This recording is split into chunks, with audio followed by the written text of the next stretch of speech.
Hi, my name is Lane Pond, and I work in the music industry as well.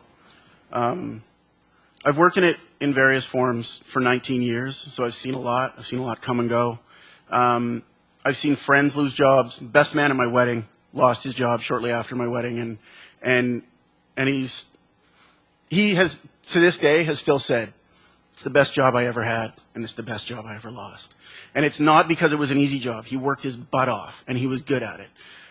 The budgets in our industry now are such that people are losing their jobs left, right, and center, and I'll stop there because it's been said a few times already. What we do, however, is work for our artists. Make no mistake. They don't work for us. We work for them, and we love every minute doing it.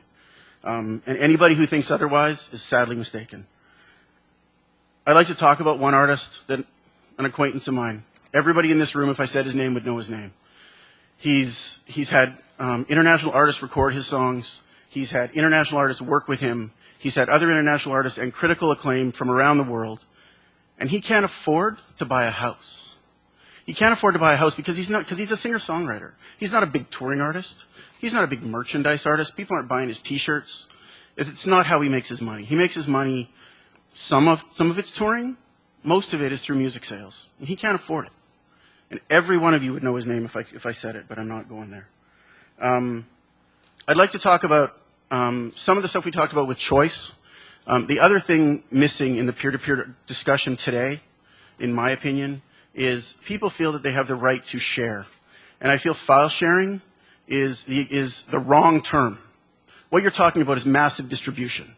If I share a piece of music with a friend of mine, hand it to him, have him have a listen to it, that's sharing.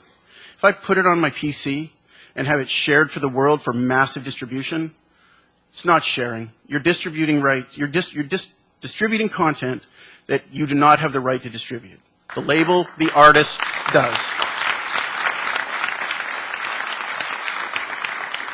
In closing, and I hope I can get this in, and I hope I can do this well enough, my partner is a PhD candidate with York University, and she spends a significant amount of time working through using copyright materials in her classroom.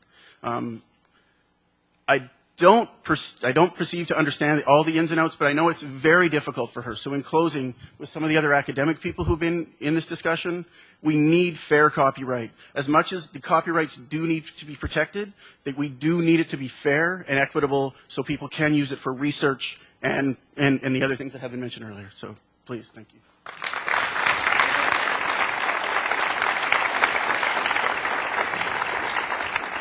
Hello, Minister. My name is Marty Simon. I'm a royalty manager, which is a company that I created here in Toronto, but we manage the royalties for some of the world's greatest composers of film and television music. As a creator myself, I wanted to just communicate with you about being the creator. I think that SOCAN mentioned something about being risk takers, and we certainly are.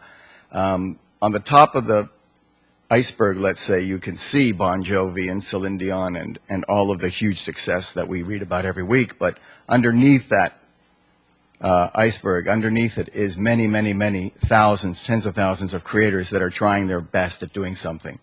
And when they finally get to a point where there's a market that likes them and respects them enough to pay them some money, and they get royalties, it's a miracle.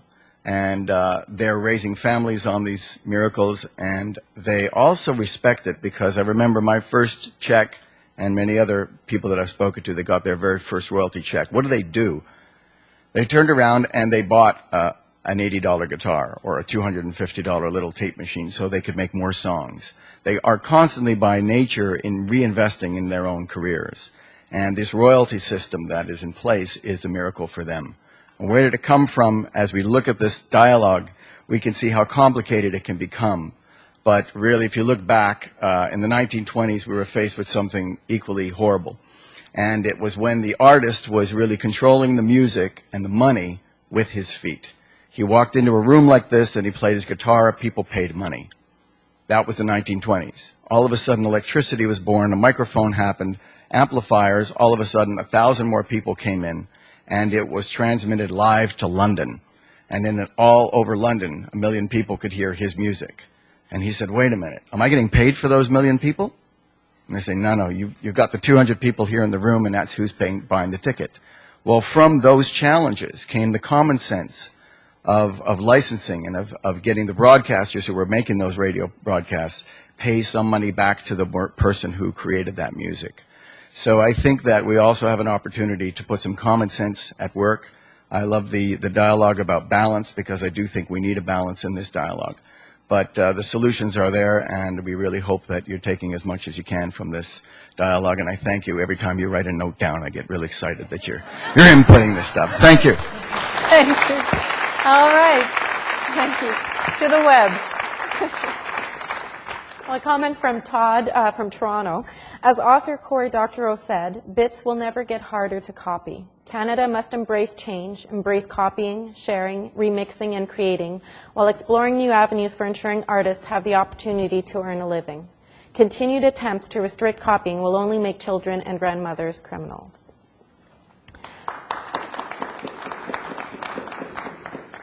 Also a comment from Elena from Calgary. I'm a Canadian visual artist. I am not associated with the music industry, nor do I work in digital media. Despite this, changes to the copyright law could have significant impact on my work. In particular, I'm concerned that the ability to make social commentary through the use of appropriation will be made illegal if this is not protected under a new law. As an example, many of the works of Andy Warhol would not be permitted if this ability is not protected. I understand the concern of many artists and copyright holders about compensation for the use of their work. Works that incorporate appropriation, however, do not compete with the appropriated material, nor does the value of the work of art derive from the value of its subject. Works that include appropriation communicate new thoughts and ideas in order to share them with those who interact with the artwork. While not all artists use appropriation, it is inconceivable that in Canada we would advocate restricting or banning these forms of expression. My name is Paul Dutton. I'm from Toronto. I'm an independent artist, a poet, a novelist, essayist, and a musician. My livelihood depends on copyright protection of the works I create and on appropriate compensation for their use by others. It is vital to the survival and ongoing productivity of creators such as me that the government enact copyright laws that ensure proper protection of copyright and fair compensation for creative work. I'm going to be saying some things that have already been said, but I think they need to be repeated often. I can't tell you how to do it, but I have some very strong feelings about what should be done. Sort of motherhood issues maybe, but nonetheless. If I often choose to donate my work in various ways, but I should be assured the prerogative of deciding what is given away and what is sold. When someone reproduces and distributes my work for free and without my consent, it undermines my professional viability. At the same time, while copyright protection is vital, the principle of fair usage needs to be reasserted, reinforced, and legislatively safeguarded. This is essential to maintaining a robust climate for research, education, criticism, and intellectual development. And finally, my last point, it is imperative that corporate monopolistic self-interest not be served, as it is, for instance, in the case of what's come to be known as the Mickey Mouse effect. Every time the every time the Disney Corporation's copyright on Mickey Mouse is about to run out and release the mouse into the public domain, powerful corporate lobbyists managed to get U.S. copyright terms extended yet further after the death of the original copyright holder. The interests of the overall culture need to be served by fair and sensible legislative measures regarding public domain. Thank you.